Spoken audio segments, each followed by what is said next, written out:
এই মহাশূন্যে যা কিছু আছে, অর্থাৎ চন্দ্র, সূর্য, গ্রহ, নক্ষত্র, এই সবই কক্ষপথে সাঁতার কাটছে বা কক্ষপথে ভেসে চলছে।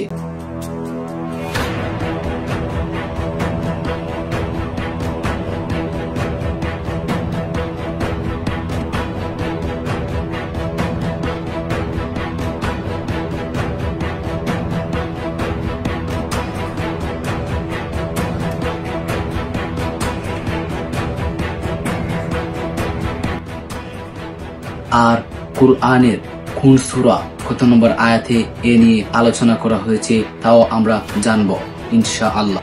প্রথমে আমরা জেনে নেই যে এগুলো বিজ্ঞান কবে আবিষ্কার করেছে এবং কোন কোন বিজ্ঞানী এগুলো আবিষ্কার করেছিল। চাঁদ কক্ষপথে ভেসে চলে, এটি আবিষ্কার করেন বিজ্ঞানী গ্যালিলিও গ্যালিলি 1610 সালে, অর্থাৎ 415 বছর আগে। সূর্য কক্ষপথে ভেসে চলে তা আবিষ্কার করেন বিজ্ঞানী নিকোলাস কোপার্নিকাস, এবং তিনি আরো আবিষ্কার করেন যে সৌরজগতের প্রত্যেকটি গ্রহ কক্ষপথে ভেসে চলে। এগুলো আবিষ্কার করেন 1543 সালে, অর্থাৎ 482 বছর আগে। আর আমাদের কুরআনে এ বিষয়ে আলোচনা করা হয়েছে প্রায় 1500 বছর আগে। এ বিষয়ে আলোচনা করা হয়েছে কুরআনের 21 নম্বর সূরা, সূরা আম্বিয়া, আয়াত নং 33।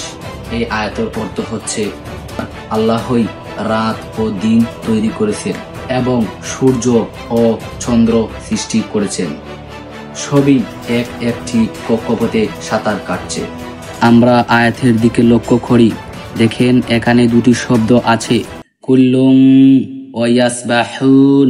শব্দগুলো এক কথা জানিয়ে দিচ্ছে যে এর অর্থ শুধুমাত্র সূর্য ও চন্দ্র নয়, বরং মহাশূন্যের অন্যান্য গ্রহ ও নক্ষত্র।